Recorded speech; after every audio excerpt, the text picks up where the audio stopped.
सबको जय मसीह की। Welcome back to my YouTube channel. God bless you. दोस्तों, अगर ये 7 सपने आए हैं तो समझिए परमेश्वर ने आपको बुलाया है। क्या आपने कभी ऐसे सपने देखे हैं जो सामान्य नहीं लगते? क्या आपको लगता है कि परमेश्वर आपके जीवन से कुछ बड़ा करवाना चाहते हैं? इस वीडियो में आप जानेंगे वो 7 शक्तिशाली सपने जो संकेत देते हैं कि परमेश्वर ने आपको बुलाया है, आपको किसी सेवा या उद्देश्य के लिए चुना गया है। आपकी आत्मा को एक दिव्य जिम्मेदारी दी जा रही है। भजन संहिता 16 के 7 में दाऊद ने कहा है कि मैं यहोवा को धन्य कहता हूँ, क्योंकि उसने मुझे सम्मति दी, वरन मेरा मन भी रात में मुझे शिक्षा देता है। दोस्तों, पुराने लोगों को ये अच्छी तरह समझ में आता था, जो आज के कई विश्वासी भूल चुके हैं, कि रात के समय मिलने वाले रहस्यमय अनुभव हमेशा से परमेश्वर के द्वारा उनके दिव्य कार्यों को प्रकट करने का एक खास तरीका रहा है। इस वीडियो में मैं 7 ऐसे मजबूत सपनों के बारे में बताने वाली हूँ जो ये संकेत देते हैं कि परमेश्वर ने आपको बुलाया है। लास्ट तक जरूर जुड़े रहिए, क्योंकि आखिरी सपना बहुत ही ज्यादा इंटरेस्टिंग है। आगे बढ़ने से पहले अगर आप चैनल पर न्यू हैं तो सब्सक्राइब ज़रूर कर लें, वीडियो को लाइक करें, शेयर करें और कमेंट बॉक्स में हालेलुया और आमीन भी ज़रूर टाइप करें। चलते हैं वीडियो की तरफ। पहला सपना है प्रभाव डालने वाले सपने। दोस्तों, प्रभाव डालने वाले सपने वो होते हैं जिसमें आप बाइबल के पात्रों जैसे यीशु को देखते हैं, परमेश्वर को देखते हैं, फरिश्ते या परमेश्वर के जन यानी कि पास्टर्स या नबी जो आपके ऊपर हाथ रखकर आपके लिए प्रार्थना कर रहे हों। फॉर एग्जाम्पल, मान लीजिए आपके सपने में यीशु आपके ऊपर हाथ रख रहे हैं, या प्रेरित पौलुस आपकी तरफ हाथ बढ़ा रहे हैं और आपको जिम्मेदारी सौंपते हुए बोल रहे हैं। ऐसा सपना इस बात का संकेत होगा कि परमेश्वर ने आपको बुलाया है और आपको अपना काम सौंपने वाले हैं। अगर आपको सपने में कोई आध्यात्मिक आशीर्वाद मिलता है तो इसका मतलब है कि परमेश्वर ने आपके लिए कोई दिव्य नियुक्ति की है। रोमियो 1:1 में पौलुस लिखते हैं, क्योंकि मैं तुम्हें देखने की लालसा रखता हूँ, ताकि मैं तुम्हें कोई आध्यात्मिक उपहार दे सकूँ जिससे तुम दृढ़ हो जाओ। इसका मतलब है कि कोई चीज़ एक इंसान से दूसरे इंसान को ट्रांसफ़र की जा रही हो। जब आप किसी देने वाले सपने का अनुभव करते हैं तो इसका मतलब है कि आपके अंदर कुछ बदल गया है, जैसे कि नया अधिकार, ताज़ा अभिषेक या कोई ख़ास आध्यात्मिक शक्ति। दोस्तों, सपना या दृष्टि एक तरीका है जिससे परमेश्वर आपको दिखाते हैं कि क्या हो रहा है। अगर आपने सपना देखा है कि परमेश्वर या आध्यात्मिक हस्तियों ने आपके सिर पर तेल छिड़का है तो इसका खास मतलब होता है। अब आइए चलते हैं दूसरे तरह के सपनों की तरफ। दूसरे प्रकार के सपने हैं सपनों में पुरोहितों यानी कि याजक की वेशभूषा पहनना। दोस्तों, सपने में याजक की तरह कपड़े पहनने का मतलब है कि परमेश्वर ने आपको अपने लिए अलग कर लिया है। इसका मतलब ये नहीं कि आप शारीरिक रूप से पुरोहित बनेंगे। याजकों की तरह कपड़े पहनने का सपना सिर्फ एक प्रतीक है जो बताता है कि परमेश्वर आपको संसार से अलग करके अपने पास बुला रहे हैं। जब आप याजक की वेशभूषा पहनने का सपना देखते हैं तो स्वर्ग आपको मसीह में आपकी पहचान दिखा रहा होता है। प्रकाशित वाक्य 1:5 और 6 में यूहन्ना कहते हैं, जो हमसे प्रेम रखता है और जिसने अपने लहू के द्वारा हमें पापों से छुड़ाया है और हमें एक राज्य और अपने पिता परमेश्वर के लिए याजक भी बना दिया, उसी की महिमा और पराक्रम युगानुयुग रहे। याजक के वस्त्र देखने का मतलब है कि परमेश्वर आपकी बुलाहट को उजागर कर रहे हैं और आपको अलग कर रहे हैं, ताकि आप सीधे उनसे जुड़ सकें और उनकी प्रेजेंस को दूसरों तक पहुंचा सकें। प्राचीन इजराइल में याजक बनने का फैसला कोई खुद से नहीं कर सकता था, ये सिर्फ वंशावली में पैदा होते थे। निर्गमन में चैप्टर 28 में परमेश्वर ने याजक के वस्त्रों के लिए खास निर्देश दिए थे। ये सिर्फ ऑफिशियल पोशाक नहीं थे, बल्कि आध्यात्मिक सच्चाइयों का प्रतीक थे। पवित्रता, परमेश्वर के सामने सेवा करने का अधिकार, साथ ही लोगों के लिए परमेश्वर का प्रतिनिधि बनने का गौरव। ठीक उसी तरह आपके याजकों के वस्त्रों वाले सपने शायद ये दर्शाते हैं कि ये कोई आपका चुना हुआ रास्ता नहीं, बल्कि परमेश्वर ने जन्म से पहले आपके लिए चुना हुआ है। तीसरे प्रकार के सपने हैं प्रचार करने के सपने देखना। दोस्तों, ऐसे सपने जिनमें आप पाते हो खुद को प्रचार करते, सिखाते या परमेश्वर का वचन बोलते हुए और आपको लोग ध्यान से सुन रहे हों। ये सपने बताते हैं कि परमेश्वर आपकी आवाज़ को अपना इंस्ट्रूमेंट बनाकर इस्तेमाल करना चाहते हैं। ऐसे सपनों में अक्सर आपको एक ऐसी जिम्मेदारी और प्रभावशीलता के साथ सेवा करते दिखाया जाता है जो आपकी रोज़मर्रा की ज़िंदगी से कहीं ज़्यादा होती है। बाइबल में परमेश्वर ने हमेशा उन्हीं को बुलाया जिनकी आवाज़ उसके संदेश को पहुंचा सके। यिर्मयाह 1:6-9 में परमेश्वर ने कहा है, मत कहना कि मैं बच्चा हूँ, क्योंकि मैं तुम्हें जहाँ भेजूंगा वहाँ जाना है और जो कुछ भी मैं कहूँगा वो कहना है। मैं तुझसे आज्ञा देता हूँ कि तू बोल, उनकी शक्लों से डर मत, क्योंकि मैं तेरे साथ हूँ तुझे बचाने के लिए। फिर उसने कहा कि प्रभु ने अपना हाथ बढ़ाया और मेरे मुंह को छुआ, और प्रभु ने मुझसे कहा, देख मैंने अपने शब्द तेरे मुंह में रख दिए हैं। दोस्तों, अगर आपने अपने सपने में जोरदार उपदेश देते हुए देखा है जबकि सुनने वाले रिएक्ट कर रहे हैं, तो परमेश्वर ये दिखा रहे हैं कि उन्होंने अपने शब्द आपके मुंह में रख दिए हैं और आपको अपना बोलने वाला बनने के लिए तैयार किया है। ऐसे सपनों का मतलब है कि परमेश्वर ने आपको अपनी बात कहने का मौका दिया है। एक तैयार दिल जो उस संदेश को स्वीकार करेगा जो वो आपके माध्यम से कहना चाहता है। चौथे प्रकार के सपने हैं बाइबल पाने के सपने। दोस्तों, ऐसे सपने जिसमें आपको बाइबल, क्रॉस या पवित्र ग्रंथ दिए जाते हैं, आपके बुलावे के बारे में बहुत इम्पोर्टेंट होते हैं। ये सपने इस बात का संकेत है कि परमेश्वर आपको अपना वचन सौंप रहे हैं, सिर्फ अपने लिए नहीं बल्कि इस जिम्मेदारी को दूसरों तक पहुंचाने के लिए। यहेजकेल की पुस्तक में लिखा है, तब उसने मुझसे कहा, हे मनुष्य के संतान, जो तुझे मिला है उसे खा ले, इस पुस्तक को खा ले और जाकर इजराइल के घराने से बातें कर। सो मैंने अपना मुंह खोला और उसने वो पुस्तक मुझे खिला दी। तब उसने मुझसे कहा, हे मनुष्य के संतान, ये पुस्तक जो मैं तुझे देता हूँ उसे पचा ले और अपनी आंतड़ियों को इससे भर ले। दोस्तों, ये परमेश्वर द्वारा यहेजकेल को भविष्यवक्ता के रूप में नियुक्त करने और उसके संदेश को ग्रहण करने के लिए एक आज्ञा को दर्शाता है। अगर आपको सपना आया है कि आपको बाइबल दी जा रही है, खासकर किसी बाइबल की शख्सियत या खुद यीशु द्वारा, तो इसका मतलब है कि आपको एक जिम्मेदारी सौंपी गई है। बाइबल सिर्फ धार्मिक किताब नहीं है, ये परमेश्वर का इंसानों से सीधे बातचीत है। ऐसे सपने अक्सर भविष्यवाणी या प्रेरितों के काम की शुरुआत होते हैं, जहां सही तरीके से शास्त्रों को समझना बहुत ज़रूरी हो जाता है। ऐसे सपनों में जो खास आयतें दिखाई दें उन पर ध्यान देना चाहिए, क्योंकि वो खास बातें या हिस्सा बता सकती हैं जिसको आप खास तौर पर दूसरों के लिए रोशन करने के लिए बुलाए गए हैं। पांचवी तरह के सपने हैं चमत्कारी सपने देखना।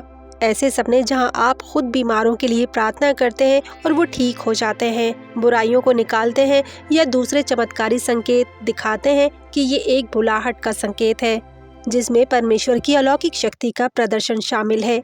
यीशु ने यूहन्ना 14 के 12 में वादा किया, मैं तुमसे सच सच कहता हूँ, जो मुझ पर विश्वास करता है वो काम जो मैं करता हूँ वो भी करेगा, वरन इनसे भी बड़े बड़े काम करेगा, क्योंकि मैं पिता के पास जाता हूँ। दोस्तों, जब आप ऐसे सपने देखते हैं कि आप काम कर रहे हैं, ऐसे चमत्कारी काम कर रहे हैं, तो परमेश्वर कोई खास पहलू आप में जाहिर करना चाहते हैं। चमत्कार करने वाले सपने आमतौर पर आपको एक्शन में दिखाते हैं, जब आप सुपरनैचुरल सेवा में सिर्फ दर्शक नहीं बल्कि माध्यम होते हैं जिससे परमेश्वर की शक्ति बहती है।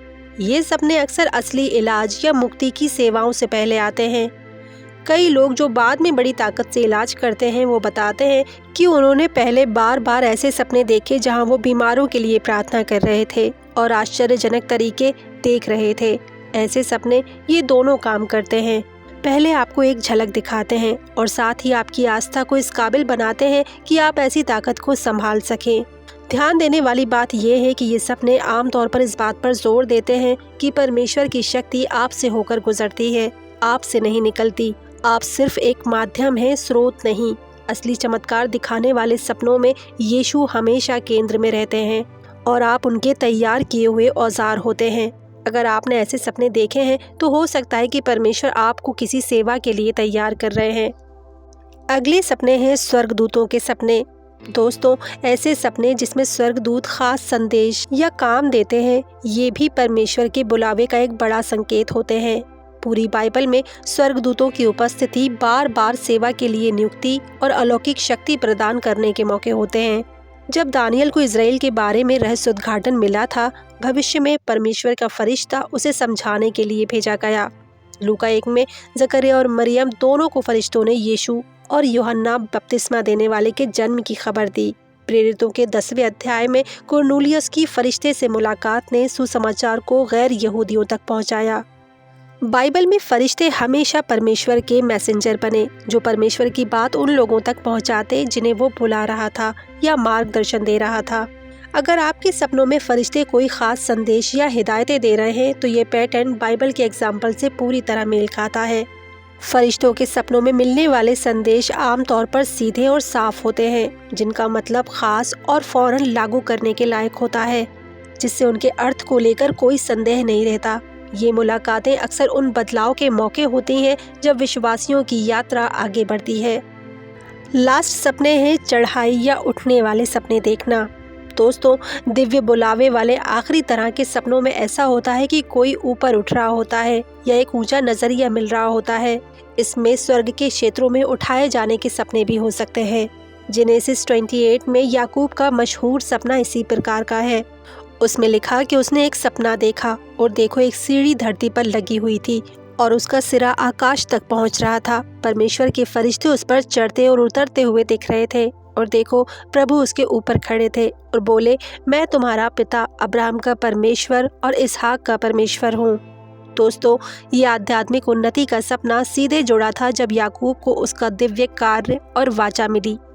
इसी तरह नबी यशायाह की बुलाहट यशायाह चैप्टर 6 में एक दृष्टि के दौरान हुई थी, जहाँ उन्होंने प्रभु को ऊंचा और उठाया हुआ देखा। प्रेरित यूहन्ना को भी रहस्यमय अनुभव के दौरान आध्यात्मिक उन्नति के समय ये रहस्योद्घाटन मिला। जब आप अपने सपने में खुद को प्राकृतिक सीमाओं से ऊपर उठते हुए या एक ऊंचे नजरिए से देखते हैं तो इसका मतलब अक्सर भविष्यवाणी की बुलाहट होती है। ये परमेश्वर के नजरिए से देखने की क्षमता को दर्शाता है, सिर्फ इंसानी समझ से नहीं। ऊपर उठने वाले सपने अक्सर भविष्यवाणी सेवा के कामों की निशानी होते हैं, जहां परमेश्वर आपको दूसरों को राह दिखाने की अलौकिक दृष्टि देते हैं। ये सपने इस बात का संकेत है कि परमेश्वर आपको आध्यात्मिक आँखों से देखने की ताकत दे रहे हैं।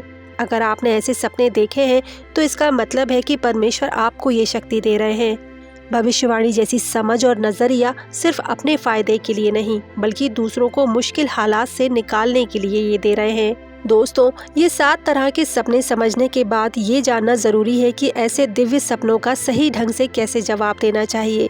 सबसे पहले, जागते ही इन सपनों को फौरन लिख लो। जितना हो सके ज्यादा डिटेल याद रखने की कोशिश करो। उनका पूरा मतलब समय के साथ ही साफ होता है। दूसरी चीज, पवित्र ग्रंथ यानी कि बाइबल और पवित्र आत्मा की अंदरूनी गवाही से पुष्टि मांगो। असली परमेश्वर के बुलावे कई तरीकों से साबित होते हैं। परमेश्वर के बुलावे वाले सपनों के लिए अक्सर तैयारी की जरूरत होती है। यूसुफ ने 17 साल की उम्र में नेतृत्व का सपना देखा था, लेकिन वो भूमिका 30 साल की उम्र में ही उसने निभाई। दाऊद को जवान उम्र में अभिषेक किया गया था, लेकिन सिंहासन पर बैठने में कई साल लग गए। रहस्योद्घाटन और प्रकट होने के बीच का समय तैयारी का समय होता है। पूरी प्रोसेस के दौरान विनम्रता बनाए रखें। परमेश्वर पर गहरी निर्भरता पैदा करें, आध्यात्मिक अहंकार नहीं। 1 कुरिन्थियों 4:7 में पौलुस कहते हैं, तुझ में और दूसरे में कौन भेद करता है, और तेरे पास क्या है जो तूने नहीं पाया। अब जब तूने पाया है तो ऐसा घमंड क्यों करता है मानो नहीं पाया। इसका अर्थ है कि हमारे पास जो कुछ भी है वो परमेश्वर की ओर से एक उपहार है और हमें अपनी उपलब्धियों पर घमंड नहीं करना चाहिए, क्योंकि ये सब परमेश्वर की कृपा से ही हमें मिलता है। और आखिर में, परीक्षा के लिए तैयार रहो। हर बाइबल का पात्र जिसने परमेश्वर की बुलाहट पाई, उसे बाद में परीक्षा से गुजरना पड़ा। खुद यीशु भी अपने बपतिस्मा के बाद सीधे जंगल की परीक्षा में गए। यूसुफ भी ऊंचाई के सपनों से गड्ढे और जेल तक पहुंचा। ये परीक्षाएं बुलाहट के खिलाफ नहीं हैं, बल्कि आपको उस बुलाहट को संभालने के लिए तैयार करती हैं। दोस्तों, जो सपने परमेश्वर की बुलाहट की ओर इशारा करते हैं, वो परमेश्वर की कृपा की झलक दिखाते हैं। ये आपके जीवन और सेवा पर उनकी दृष्टि की छोटी छोटी झांकियाँ होती हैं। उनका मकसद अहंकार बढ़ाना नहीं, बल्कि हिम्मत बढ़ाना होता है, ये जानते हुए कि जिसने आप में अच्छा काम शुरू किया है वो उसे यीशु मसीह के दिन तक पूरा करेगा। दोस्तों, अगर आपने इस वीडियो को सुनते हुए अपने अंदर एक गवाही महसूस की, अगर किसी सपने की याद फिर से ताज़ा हो गई, तो समझिए ये कोई संयोग नहीं। हो सकता है परमेश्वर पहले ही आपसे बात कर चुके हों और अब वो चाहते हैं कि आप उस बुलाहट को गंभीरता से लें। याद रखिए, प्रकट होने और पूरा होने के बीच हमेशा तैयारी का समय होता है। विनम्र बने रहिए, प्रार्थना में जुड़े रहिए और विश्वास रखिए कि जिसने आप में अच्छा काम शुरू किया है वो उसे पूरा भी करेगा। अगर ये मैसेज आपके दिल को छू गया है तो कमेंट में आमीन लिखें, चैनल को सब्सक्राइब करें और इस वीडियो को ज़्यादा से ज़्यादा शेयर करें। मिलते हैं फिर एक और नई ब्लेसिंगफुल वीडियो के साथ। तब तक के लिए गॉड ब्लेस यू ऑल। जय मसीह की।